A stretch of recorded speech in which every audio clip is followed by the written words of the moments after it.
1960 سے اس کے لیے خول وغیرہ بنا ہے. مقام ابراہیم جو پتھر ہے وہ بیچ میں لایا. شیخ التفسیر والقرآن لاہور کے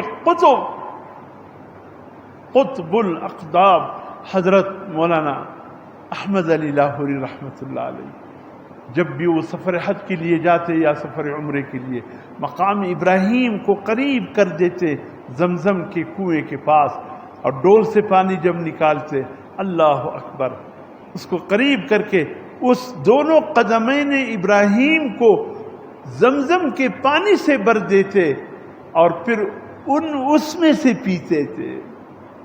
قدم ابراہیم میں جو زمزم جمع ہوتا وہ پیتے تھے.